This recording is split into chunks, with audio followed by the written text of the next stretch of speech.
Symone, people would be really curious to hear from you about like what does a day in your life look like as a talk show host? Like, how do you, how do you guys put the show together? How do you think about there's going to be so much flying at you? What's going to rise to the bar that you're going to talk about, and what do how do you make that happen?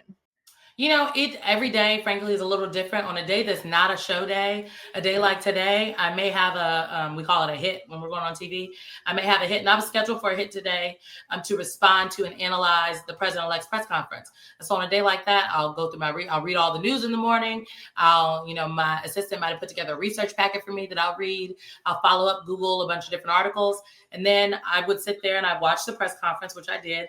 And I took notes and I posted a video on social actually of me like doing this. And because the press conference took so long, I actually didn't get on television.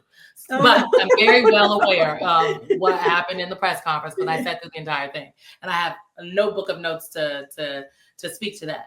And while it was happening, we were actually in our host group chat talking about what we want to make sure we highlight from this upcoming weekend. Because the reality is Saturday is a long way away from Saturday, but there are people that we cannot assume that the people who turn on the TV at 8 a.m. on Saturday, they saw the press conference today, or that they're aware of the Jimmy Carter processional, or that they saw what Meta announced in terms of they're no longer fact checking and they just gonna go community notes with no oversight. They might be unaware. Okay, they didn't know that the pandas are out in DC now playing in the snow, and they're ready to be seen. So we are, because we have 2 hours a day, which is 4 hours on the weekend, we have the ability to kind of stretch our conversations and do a little bit more. So we were in our host chat flagging things. And then tomorrow on a Wednesday, we'll have a phone call where we get on the call with our producers and the hosts. And then our producer kind of puts together a loose rundown of what they are thinking. And we respond to that, or we say, oh, well, what about this guest? What about that with that guest? And then again, on Friday, we'll check in again. We're firmed up. This is who we've got booked. Okay. Not that person. What about this person? Oh, this happened. We really want to add that.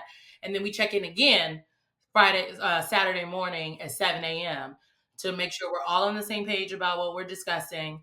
And then if there's any last minute changes, like last weekend, we went, because we're supposed to go to bed a little early. Michael Steele, he does not go to sleep early. Michael Steele's not go to sleep. Some days need to do out, but Alicia, she's a good soldier. She's in bed early. Okay. Oftentimes when we go to bed on Friday or even on Saturday, things are happening after we've gone to sleep. Our show team, they get up around 2, 3 a.m. I am not getting up that early. So by the time we wake up, if things have changed, we're on email all throughout the early morning. And then that 7 a.m. call is our time where we're really like, okay, what happened while I was asleep? Now, when did this happen? Let me check the research packet. And then by 7:55 at the very latest, we should all be in the chairs and show starts at 8.